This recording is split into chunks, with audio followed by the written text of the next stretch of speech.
Estão me ouvindo agora? Sim. Então, pessoal, então vamos para o conteúdo de matrizes. Ele é uma sequência do conteúdo de estrutura de dados que a gente tem e ele é chamado de estrutura de dados agora multidimensional. Então, como o próprio nome diz, ele tem, no caso das matrizes, duas dimensões, que a gente chama de linha e coluna. Cada posição da matriz, ou seja, cada casinha aqui da matriz, a gente tem um índice correspondente, índice de linha e coluna. Então, nesse caso aqui, nós temos uma matriz 4x4. O mesmo conceito de matriz que a gente tem na matemática, em relação ao tamanho da matriz, sua dimensão, a gente tem aqui também. Então, um exemplo aqui que ele tem em termos de desenho da matriz, a posição 1,1, ou seja, linha 1, coluna 1, está com um valor menos 5. Aqui nessa posição, temos na linha 4 e coluna 3 o valor 1. Então, cada posição da matriz a gente vai preencher com um valor. Assim como a gente viu em vetor, que é possível colocar valores inteiros, real, caracteres, né, aqui na matriz também é possível.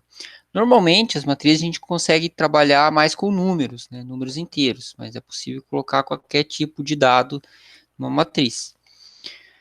Aqui um exemplo de declaração, né? Então aqui ele está como se fosse em C, mas ele é em Java. Int matriz, e aqui a gente determina a quantidade de linhas e colunas. Então, no Java, lembrando que o índice inicial é zero, né, tanto para a linha quanto para a coluna. Tá? Aqui já é um exemplo mais completo. Ele declara uma matriz 3x3 e como no vetor a gente usava o i para definir, determinar os índices, aqui a gente vai ter que ter duas variáveis, o i e o j. Tá? Então o i a gente usa para linha e o j a gente usa para coluna. Em vez de ter um for que a gente fazia para percorrer no vetor todas as posições, aqui a gente tem que ter dois. Então um for vai ser utilizado para percorrer as linhas e outro para as colunas. Tá? E aqui o segundo for é para mostrar a matriz conforme a gente informou. Então, da mesma forma também a gente tinha no vetor. O primeiro for a gente digita os valores, o segundo for a gente mostra os valores. Só que nesse aqui são dois for encadeados. Então, um na sequência do outro. Um para a linha e outro para a coluna.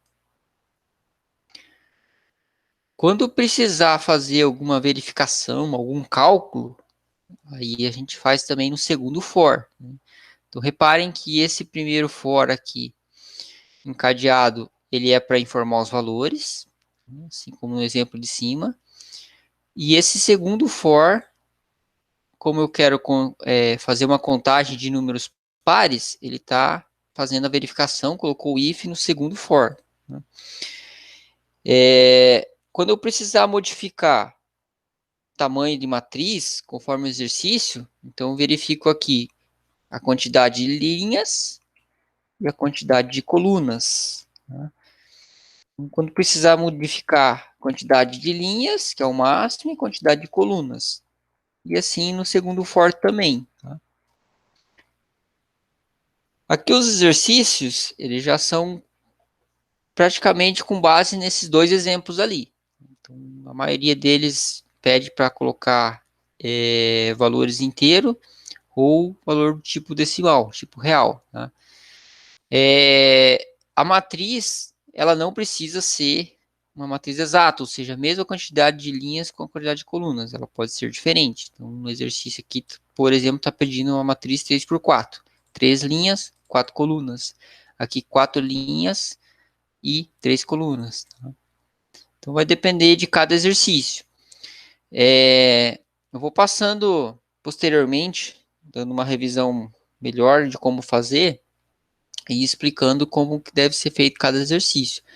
E por último, esse exercício aqui mistura matriz, vetor, e ele tem que dar um vetor resultante. Tá? Então a gente acaba utilizando aqui os dois conteúdos de estruturas de dados. Aqui eu mostro o exemplo já no NetBeans. Então, o nosso NetBeans aqui é o mesmo exemplo da apostila. Primeiro for, a gente serve para ler a matriz, ler os valores. Segundo for, para informar, mostrar na tela os valores que a gente tem. Um detalhezinho aqui, a gente precisa desse System Out Print LN, porque quando ele terminar uma linha da matriz, ele precisa pular uma linha. Senão a matriz ficava numa linha só e a estrutura não ficaria como se fosse uma matriz. Vou dar uma execução aqui no Shift F6, mostrar a saída dele.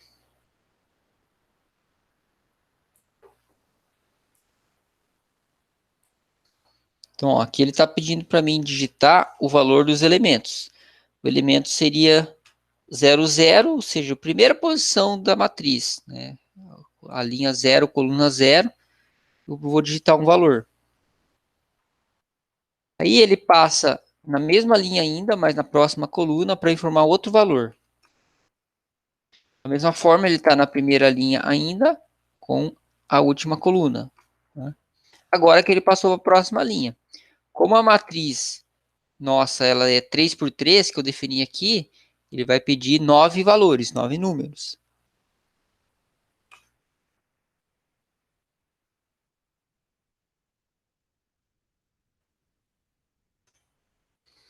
Aí a saída de dados, ou seja, nesse segundo for, ele está mostrando o resultado que eu informei no primeiro. Então, todos esses valores aqui, ele está mostrando agora em formato de matriz, né? Para a primeira linha, para a segunda linha, para a terceira linha. Já esse segundo exemplo, que daí tem o if, ele faz a contagem de números pares dentro da matriz. Vou informar alguns valores aqui aleatoriamente.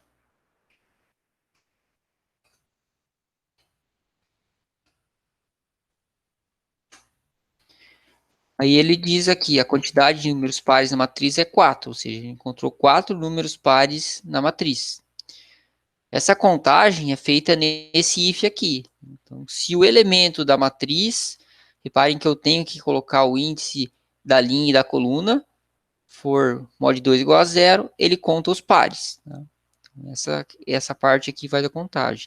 Então, se no exercício estiver pedindo para contar os ímpares, para contar os múltiplos, para contar os positivos, sempre vai fazer o if aqui embaixo, tá? No segundo for. Deixa o primeiro for somente para informar valores. E as verificações, as contagens que precisar o exercício faz no segundo.